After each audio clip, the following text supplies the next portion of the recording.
ورسوله الكريم أما بعد فأعوذ بالله من الشيطان الرجيم بسم الله الرحمن الرحيم قل يا أيها الكافرون لا أعبد ما تعبدون ولا أنتم عابدون ما أعبد ولا أنا عابد ما عبدتم ولا أنتم عابدون ما أعبد لكم دينكم ولي دين صدق الله العلي العظيم. اللہ تبارک و تعالیٰ کا بے انتہا کا شرط کا عنایت کا محبت کا معاملہ ہوا. اللہ تبارک و تعالیٰ نے ہمیں اور آپ کو قرآن کی نسبت سے قرآن سنت سنانے کی نسبت سے یہاں تھوڑی دیر کے لیے بیٹھنے کی توفیق بخشی سعادت کی.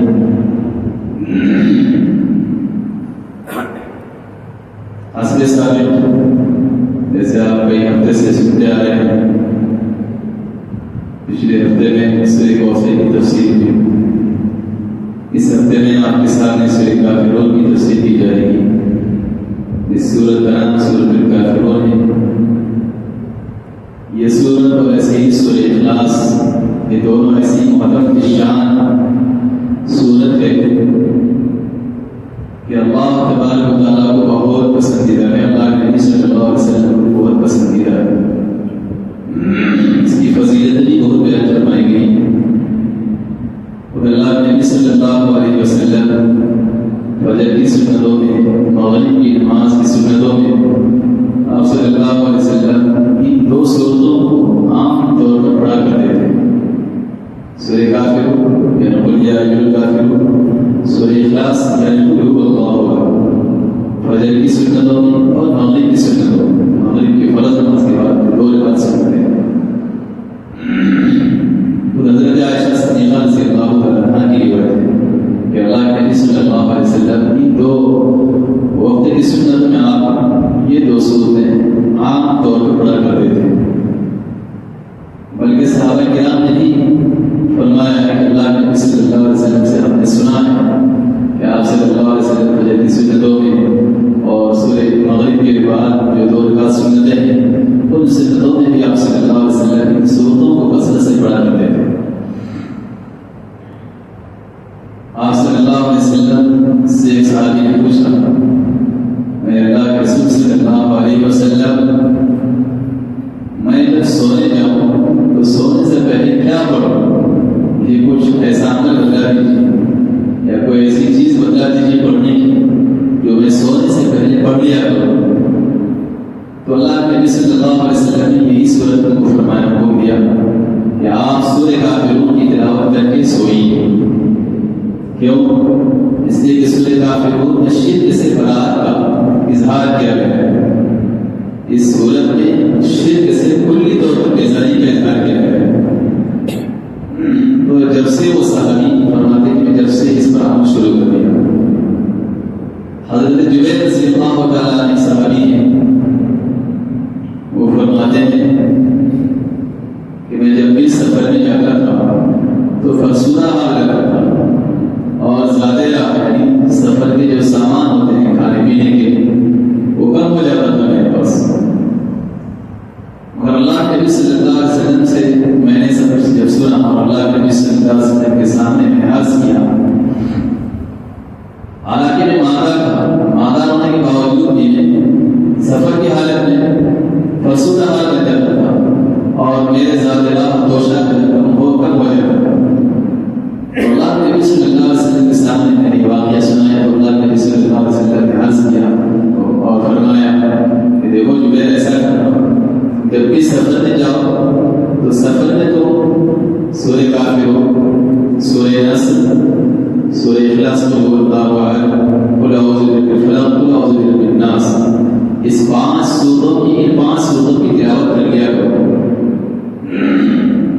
تو کبھی بھی سفر میں پریشان نہیں ہوں گے اور سفر میں تمہارا دوشہ کبھی کم نہیں ہوگا. حضرت جبیر رضی اللہ عنہ فرماتے ہیں کہ جب سے اللہ کے نبی صلی اللہ علیہ وسلم نے یہ حکم مجھے فرمایا اور میں نے اس پر عمل شروع کر دیا سفر میں، حالانکہ میں مادہ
کافروں کی بھی بڑی فضیلت ہے.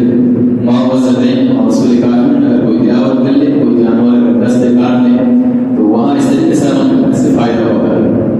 بہرحال اللہ تبارک و تعالیٰ نے یہ سورت اتاری ہے، اس موقع پر اتاری ہے، کیوں اتاری ہے، اس نے کیا کہا ہے، وہ ساری تفصیلات آپ کے سامنے آئی ہے. اس سورت کی شان نزول کیا ہے، یعنی کس موقع پر اتری ہے. شان نزول کہا جاتا ہے کہ کس موقع پر کس مناسبت سے وہ آیت یا وہ سورت اتری ہے، اس کو شان نزول کہا جاتا ہے. عاص بن وائل، اسود بن عبد المطلب اور اسیدیہ بن خلف اور ایسی اور کئی رؤساء قریش، سرداران قریش آپ صلی اللہ علیہ وسلم کے پاس آئے اور کہنے لگے اے محمد صلی اللہ علیہ وسلم ایسا کریں گے، اپنا جھگڑا ختم کر لیں گے اور مصالحت کر لیں گے، صلح کر لیں گے ہم دونوں میں. ایسا کرو ایک ساتھ تم ہمارے معبودوں کی عبادت کرو اور ایک ساتھ ہم تمہارے معبودوں کی عبادت کریں گے. اس طریقے سے کیا ہو جائے گا، ہر فریق کا دوسرے فریق کے دین سے حصہ ہو جائے گا، حصہ مل جائے گا، کچھ نہ کچھ حصہ مل جائے گا. یا پھر ایسا کرو مکہ میں ہم تمہیں مان دے دیتے ہیں اور تمہیں اتنا مان دے دیتے ہیں کہ تم سب سے بڑے رئیس بن جاؤ گے، مالدار بن جاؤ گے. یا پھر ایسا کرو اگر یہ نہیں چاہتے تو مکہ کے اندر جو حسین و جمیل کا لے کر خوبصورت بچی ہے جس سے تم شادی کرنا چاہو ہم تمہارا نکاح اس سے کرا دیں. تو یا پھر ایسا کرو یا پھر ایسا کرو یا پھر ایسا کرو. یہ باتیں ہم لوگوں نے رکھی، یا تو ہمارے معبود کی تم ایک سال پرستش کرو اور ہم تمہارے معبود کی خدا کی عبادت کر کے پرستش کریں گے. اللہ کے نبی صلی اللہ علیہ وسلم نے کہا اللہ کی پناہ، میں شرک سے پناہ چاہتا ہوں، اللہ کی پناہ چاہتا ہوں. ایک تو نبی، اللہ کے نبی صلی اللہ علیہ وسلم نے نبیوں کے سردار ہیں، بلکہ نبی آپ ہی نبی نہیں بلکہ آپ سے پہلے جتنے بھی انبیاء کرام آئے تمام نبیوں کا اصل مشن کیا تھا، تمام نبیوں کا اصل مشن ہی اور اصل کام ہی یہی تھا کہ شرک کو ختم کرنا ہے، شرک کی جڑ کو کاٹنا ہے. تو اللہ کے نبی صلی اللہ علیہ وسلم کو شرک کی دعوت دی جا رہی ہے اور آپ نعوذ باللہ ایسا کام کیسے کر بیٹھے، ہرگز نہیں کرتے. تو اللہ کے نبی صلی اللہ علیہ وسلم نے صراحتاً انکار کر دیا، میرے سے ہرگز ایسا کام نہیں ہوگا. اللہ تبارک و تعالیٰ نے حکم دیا قل یا ایھا الکافرون، اس موقع پر سورۃ اتاری اور اللہ کے نبی صلی اللہ علیہ وسلم کو حکم فرمایا اے محمد صلی اللہ علیہ وسلم آپ ہرگز ایسا نہیں کرنا جیسا وہ لوگ کہتے ہیں، آپ کو ہرگز ایسا نہیں کرنا ہے.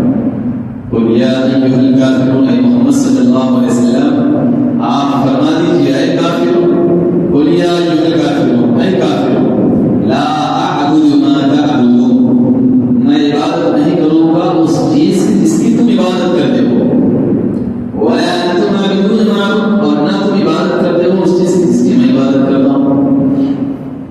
پھر آگے ہے ولا انا عابد ما عبدتم، اور نہ میں عبادت کروں گا ان چیزوں کی جن کی تم عبادت کرتے ہو، ولا انتم عابدون ما اعبد، نہ تم عبادت کرو گے ان چیزوں کی جن کی میں عبادت کروں گا. لکم دینکم ولی دین، تمہارے لیے تمہارا دین میرے لیے میرا دین. یہ پوری صورت اتر آئی. اللہ کے نبی صلی اللہ علیہ وسلم کو سختی کے ساتھ منع فرمایا ہے کہ دیکھو ہرگز ان کی بات نہیں سننا ہے اور ان کا کوئی بات پر عمل نہیں کرنا ہے. آپ کو بظاہر اس آیت میں کچھ آیتوں کا تکرار معلوم ہوتا ہوگا، ولا انا عابد ما عبدتم ولا انتم عابدون ما اعبد، ایسے ہی پہلے ولا انتم عابدون ما اعبد ولا انا عابد ما عبدتم ولا انتم عابدون ما اعبد، یہ تکرار معلوم ہو رہا ہے. اور تکرار ہے اس میں عام طور پر پڑھنے والے کی تو یاد کرتے ہیں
اس آیت میں بہت ساری چیزوں کا حکم فرمایا گیا ہے۔ خلاصہ یہ ہے کہ اللہ تبارک و تعالیٰ نے فرمایا دیکھو محمد صلی اللہ علیہ وسلم یہ لوگ جو آپ کو دعوت دے رہے ہیں کہ آپ عبادت کریں ہمارے معبودوں کی، یا کم از کم ایسا کریں کہ آپ ہمارے معبودوں کو برا بلا نہ کہیں، یا آپ ہمارے معبودوں کو ایسا کریں کہ صرف ہاتھ لگا دیں بعض معبودوں کو تو ہم آپ کی تصدیق کر لیں۔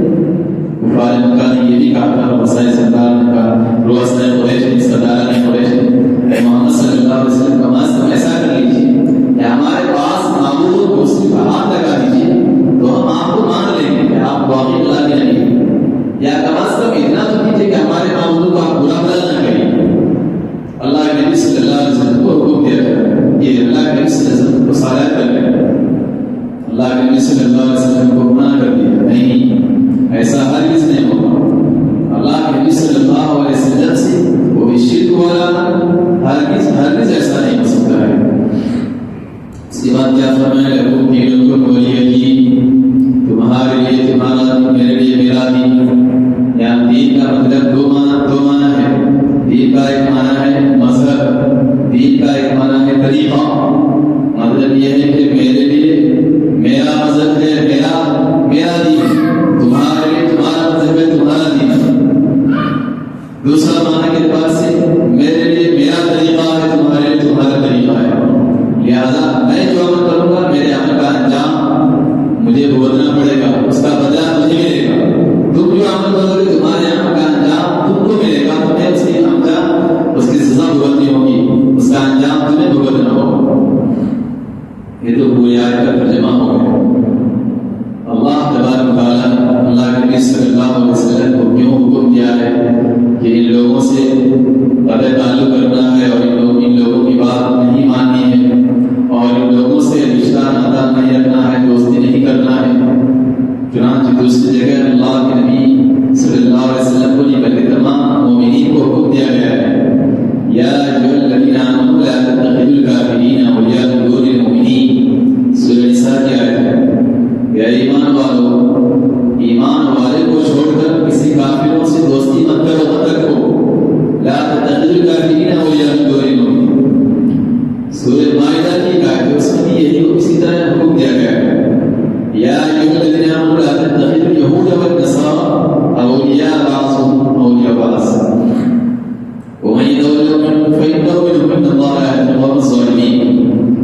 اے ایمان والو، یہودیوں سے نصرانیوں سے دوستی مت کرو۔ کیوں؟ اس لیے کہ وہ لوگ آپس میں ایک دوسرے کے دوست ہیں، تمہارے دوست نہیں ہو سکتے۔ نصارہ یہودی کے دوست ہو سکتے ہیں، دوست، اور یہودی نصارہ کے دوست ہو سکتے ہیں۔ کیوں؟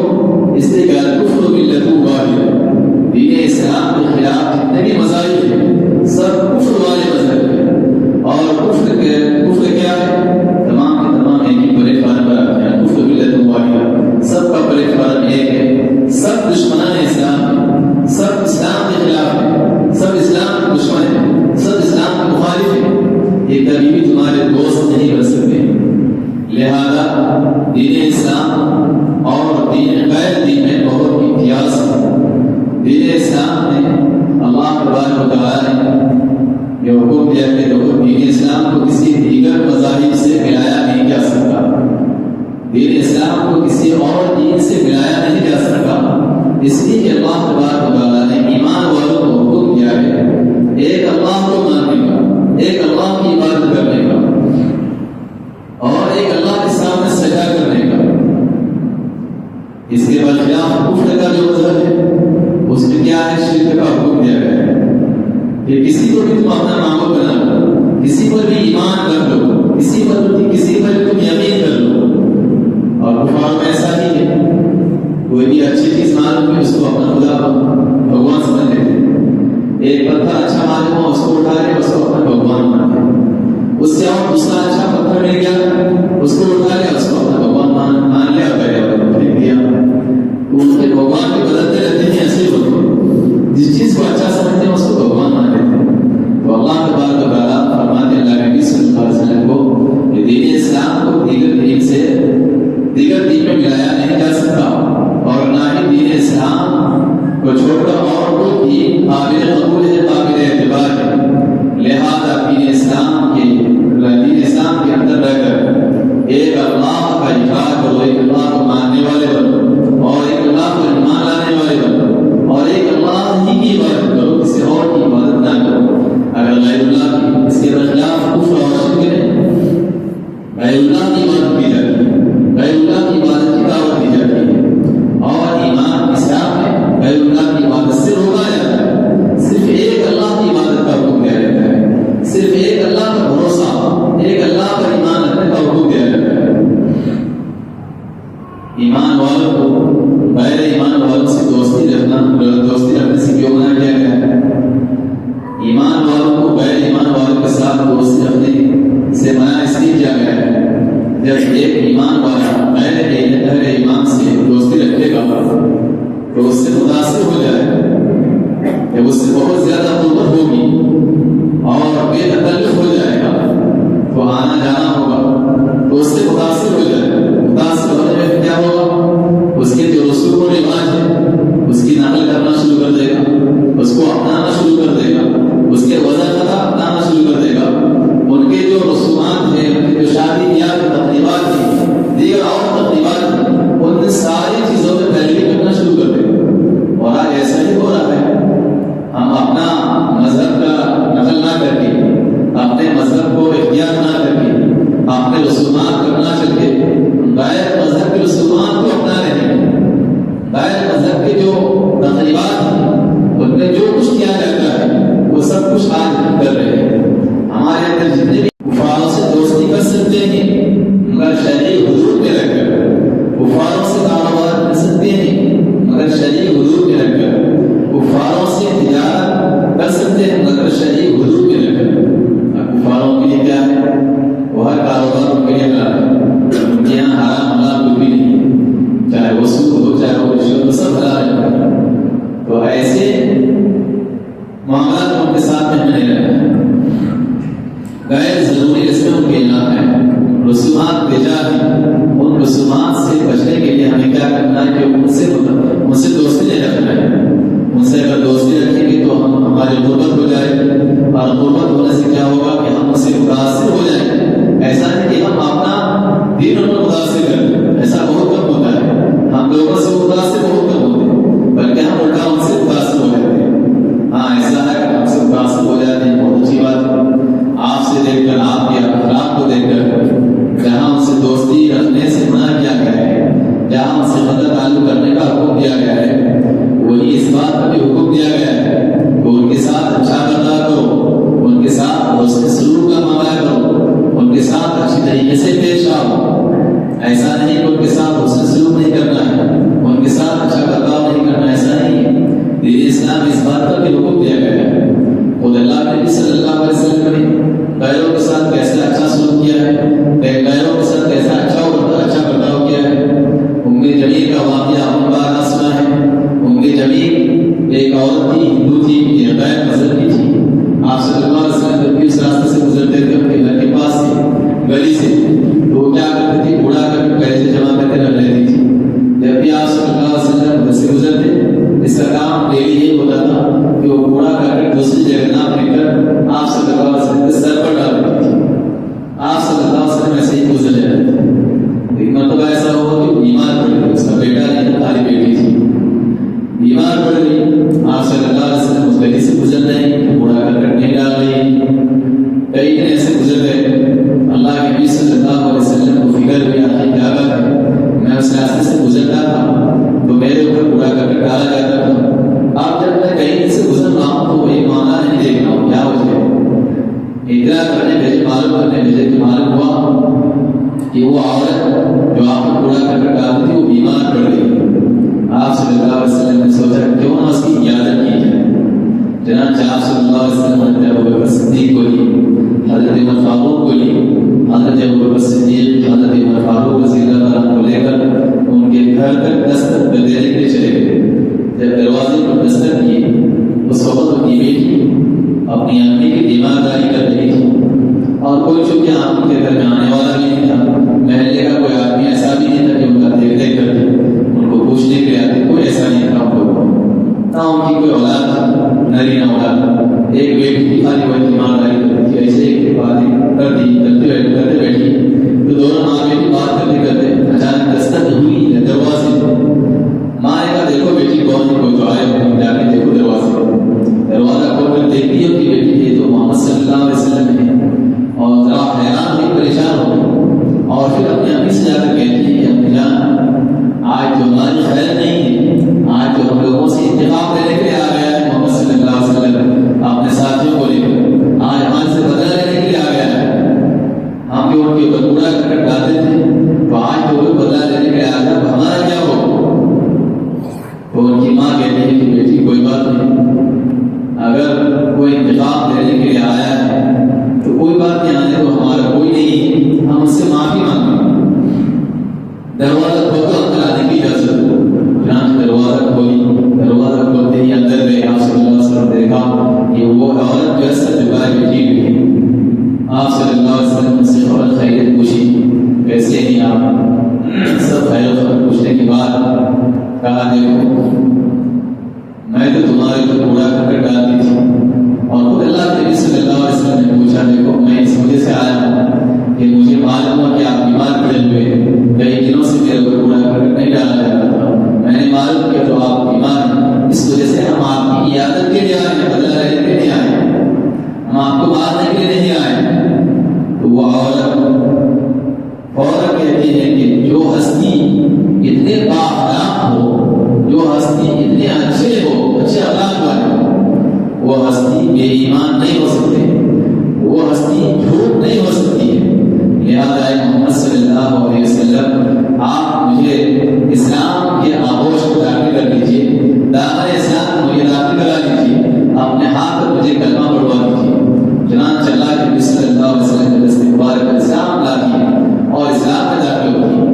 تو چاہے آپ کو یا غیر سب کے ساتھ برتاؤ اچھا کرنا ہے، اسلام نے اچھا برتاؤ کرنے کا حکم دیا ہے، اس سے سلوک کرنے کا حکم دیا ہے، مگر وہی یہ جو حکم دیا ہے کہ کافروں کے ساتھ اتنی قربت کے ساتھ دوستی نہ رکھو کہ ان کے اخلاق، ان کے وزن ہے، ان کے رہن سہن اور ان کے سارے طور طریقے ہمارے اندر آ جائیں، اس وجہ سے ان سے دوستی نہیں رکھنا کہ ہم ان سے متاثر ہو جائیں۔ تو بہرحال اللہ تبارک و تعالیٰ فرماتے ہیں لَكُمْ دِينُكُمْ وَلِيَّ دِينِ، کہ تمہارے لیے تمہارا دین، میرے لیے میرا دین، یعنی اگر میں کچھ عمل کرتا ہوں تو اس کا بدلہ مجھے ملے گا، تم اگر کچھ عمل کرتے ہو تو تمہارا بدلہ تم کو ملے گا، اس کی سزا تم کو ملے گی، اگر میں غلط کرتا ہوں تو اس کی سزا مجھے ملے گی۔ لَكُمْ دِينُكُمْ وَلِيَّ دِينِ، یہی اشارہ کیا گیا ہے۔ اور ایک دوسری تفسیر میں آتا ہے، حضرت امام ابن تفسیر ہے، علامہ ابن تفسیر ہے، تفسیر مصری میں اس کی روایت سے تفسیر کرتے ہیں، وَلِيَا الْكَافِرُونَ، ان دونوں چاروں جملوں وَلَا أَنْتُمْ عَابِدُونَ مَا أَعْبُدُ وَلَا أَنَا عَابِدٌ مَا عَبَدتُّمْ وَلَا أَنْتُمْ عَابِدُونَ مَا أَعْبُدُ لَكُمْ دِينُكُمْ وَلِيَ دِينِ۔ پہلے دونوں جملے میں جو ماں ہے وَلَا أَنْتُمْ عَابِدُونَ مَا أَعْبُدُ، ماں ایک مصدریہ ہے، مصدریہ آپ کو کیا سمجھے؟ موصولہ ہے، آپ لوگوں کو سمجھ نہیں آئے گا، جو عربی دان ان کو سمجھ میں آتا، یہ بات سمجھ لیجیے کہ ماں یا موصولہ ہے جس کے معنی ہے عبادت کرنا، یعنی جس کی عبادت کی جاتی ہے۔ وَلَا أَنْتُمْ عَابِدُونَ مَا أَعْبُدُ، تم عبادت نہیں کرو گے ان کی جن کی میں عبادت کرتا ہوں، یعنی اللہ کی جس کی میں عبادت کرتا ہوں۔ وَلَا أَنْتُمْ عَابِدُونَ مَا أَعْبُدُ، اور تم عبادت نہیں کرو گے اس چیز کی جس کی میں عبادت کرتا ہوں۔ تو پہلے دو جملوں میں تفسیر مصری میں کہا گیا ہے کہ پہلے دو جملوں میں اختلاف جو ہے وہ اختلاف کس میں؟ محل عبادت، یہاں عبادت کس کی کرتے ہیں؟ عبادت اللہ کی کرتے ہیں، اور وہ عبادت غیر اللہ کی کرتے ہیں۔ اور دوسرے دو جملے میں اختلاف جو ہے وہ محل عبادت نہیں ہے، بلکہ اختلاف جو ہے وہ زمانے کے اعتبار سے ہے، یا اختلاف جو ہے وہ موقع اور حال کے اعتبار سے ہے کہ ہم جو عبادت کرتے ہیں وہ محل جس چیز کی عبادت کرتے ہیں یا جس کے ذریعہ سے عبادت کرتے ہیں وہ، اور جس کی تم عبادت کرتے ہو وہ الگ الگ، دونوں الگ ہے، ہمارا طریقہ عبادت الگ ہے، تمہارا طریقہ عبادت الگ ہے۔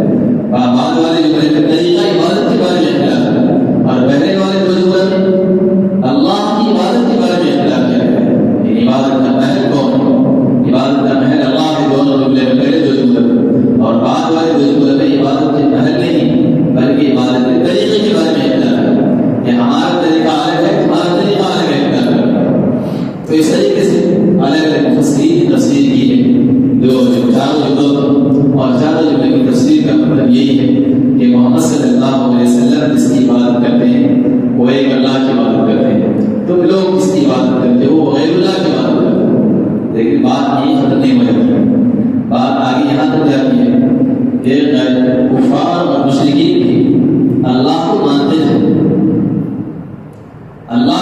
ماننے میں اختلاف نہیں تھا، غیر اللہ کی پرستش کرنے میں اختلاف کیسا ہے؟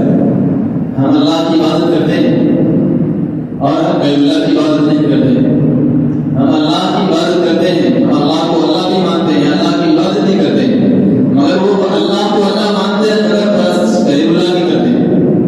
تو غیر اللہ کی پرستش کرنے میں اختلاف کیسا ہے؟ اصل میں ہم لوگوں میں ان لوگوں ان سے اگر پوچھا جائے تو وہ لوگ بھی کہتے تھے ہمارا خدا کون ہے، ہمارا اللہ کون ہے، تو وہ لوگ یہ جواب دیتے تھے کہ اللہ. اگر ان سے پوچھا جائے زمین آسمان کا مالک کون ہے، اللہ ہے. وہ انسان کو ان سے پوچھا جائے کہ کس نے زمین آسمان کو پیدا کیا ہے تو کہیں گے اللہ. وہ لوگ جو خود کہا کرتے تھے اتنا جو قرآن کریم کی آیت میں ما نعبدہ الا لیقربونا الی اللہ زلفیٰ، ہم عبادت کسی کی نہیں کرتے ہیں، صرف اور صرف اللہ کی عبادت کرتے ہیں. اس وجہ سے عبادت کرتے ہیں لیقربونا الی اللہ، ہم جو ان چیزوں کی عبادت کرتے ہیں، غیر اللہ کی جو عبادت کرتے ہیں، اس واسطے عبادت کرتے ہیں کہ یہ ہمیں اللہ کے قریب کر دے. اللہ کو وہ لوگ بھی مانتے تھے، غیر اللہ کی بھی عبادت کرتے ہیں، وہ اس وجہ سے عبادت کرتے ہیں کہ ہماری سفارشی کر دیں گے یا اللہ کے قریب ہمیں لا کر دیں گے، اللہ سے قربت کرا دیں گے. تو اس وجہ سے ہم ان کی پرستش کرتے ہیں، پوجا پاٹ کرتے ہیں. مگر ہم ان چیزوں کو نہیں مانتے، وہ ان چیزوں کو مانتے ہیں، اس وجہ سے وہ ان کی عبادت کرتے ہیں. البتہ اللہ کو اللہ سب مانتے تھے، کفار بھی مانتے تھے، مشرکین بھی مانتے تھے، منافق بھی، یہودی بھی، نصرانی بھی، سب مانتے تھے. مگر پرستش میں اختلاف ہو جاتا تھا. ہم پوجا پاٹ کرتے ہیں اللہ کی، وہ لوگ پوجا پاٹ کرتے ہیں غیر اللہ کی. عرض کرنے کا مقصد یہ ہے کہ اس سورت سے جو ہمیں سبق کا حق سبق ملتا ہے اور اس کا جو اہم پیغام ہے، اس کا اہم پیغام یہ ہے کہ ایک اللہ کی عبادت کرنا ہے، اللہ کی وحدانیت کا سبق ملتا ہے. صرف ایک اللہ کو ماننا ہے، ایک اللہ کی عبادت کرنا ہے، ایک اللہ کی اطاعت اور فرما برداری کرنا ہے. اس کے علاوہ کسی اور کی اطاعت اور فرما برداری نہیں ہے. ہاں، اطاعت اور فرما برداری کرنے میں اگر اللہ کے علاوہ کسی اور کی اطاعت اور فرما برداری کرنا ہے، اگر وہ اللہ کے حکم کے خلاف ہے تو وہ بھی وہاں بھی اطاعت اور فرما برداری نہیں. ہاں، اگر اللہ کے حکم کے مطابق ہے دوسری جگہ اطاعت کرنے میں، فرما برداری کرنے میں، تو وہاں اطاعت کر سکتے ہیں. جیسے ماں باپ کی اطاعت کرنا ہے قرآن کے مطابق ہے، اللہ کے حکم کے مطابق ہے. البتہ غیر اللہ کے اگر کوئی عبادت کرنے کا حکم دے تو چونکہ اللہ کے خلاف، حکم کے خلاف ہے، قرآن کے خلاف ہے، احادیث کے خلاف ہے، تو ہم غیر اللہ کی پرستش نہیں کریں. تو سب سے پہلا پیغام تو ہمیں یہی ملتا ہے کہ ایک اللہ کی وحدانیت کا، ایک اللہ کو ماننے کا، ایک اللہ پر ایمان لانے کا، ایک اللہ کو، ایک اللہ کی فرما برداری کا، اسی کو ماننے کا. اور دوسرا پیغام ہمیں یہ ملتا ہے کہ ہم صرف اور صرف جو مسلمان ہیں، اہل ایمان ہیں، وہ مسلمانوں سے اصل دوستی رکھیں، غیر قوم سے دوستی نہ رکھیں. غیر قوم سے بھی دوستی رکھ سکتے ہیں شریعت کی جائز حدود میں رکھ کر. دلی دوستی کو ان لوگوں سے نہیں رہ سکتے جو کہ قرآن کی آیت میں نے آپ کے سامنے سنا کی ہدایت الکافرین اولیاء من دون المؤمنین، کہ کافروں سے دوستی مت کرو ایمان والوں کو چھوڑ کر. ایک آیت تو یہ ہے. دوسری آیت میں بھی اللہ تبارک و تعالیٰ نے فرمایا یا ایھا الذین آمنوا لا تتخذوا اليہود والنصارى، ایمان والوں یہود و نصارى سے دوستی مت رکھو، اس لیے کہ آپس میں ایک دوسرے کے دوست ہو. آج کے دور میں دیکھتے ہیں یہود و نصارى بھی ایک ہو چکا ہے، اس کے خلاف مسلمان کے خلاف. آج امریکہ اسرائیل کا ساتھ دیتا ہے، اسرائیل یہودی ہے، امریکہ اسرائیل ہے، مگر اس کے باوجود دونوں مل کر فلسطین کو مارنا ہے، فلسطین کو پیٹنا ہے.